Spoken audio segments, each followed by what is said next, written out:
Yung father ko, diagnosed ng multiple myeloma. Hindi po kami maka-discharge dahil kulang ng pambati. So, nung sinabi sa amin ng admin na babayaran ni President, tumakbo po ako dito.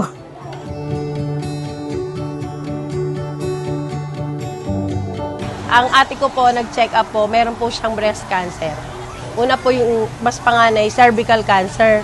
Pagkatapos po, wala pa po isang taon, yung ate ko naman po nandito ngayon na sinamahan ko, breast cancer naman po.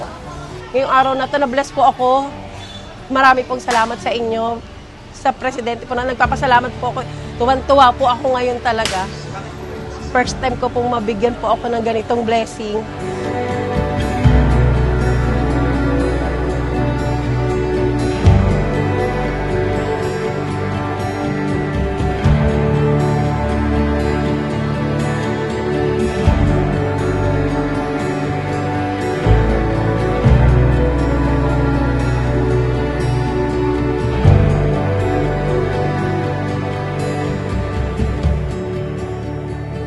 Napili ako mabigyan ng financial assistance.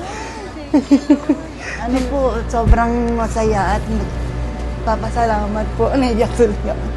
Kasi po, grabing hirap na po nadadanasan po namin.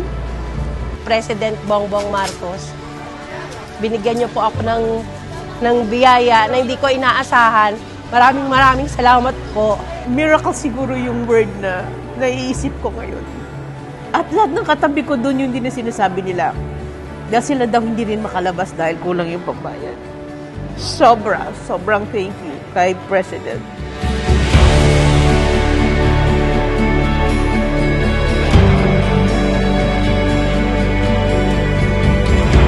Kaya ng maga, tinawagan ako. Kasi night duty pa ako. Tinawagan ako ng kasama. Uy, may extension ka. Anong tulungan mo? Sagot daw ni BBM bill. Kasi nga malaki nga yung bill niya. Tsaka ang daming doktor. Malaking tulong po ni BBM para sa mga taong nangangailangan, lalo na dito sa PGH. Dahil sa kanya marami siyang matutulong.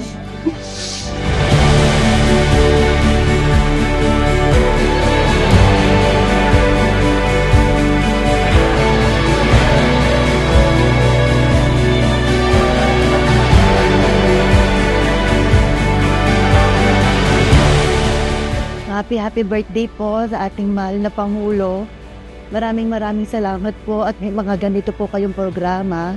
Sana po'y marami pa po kayong matulungan.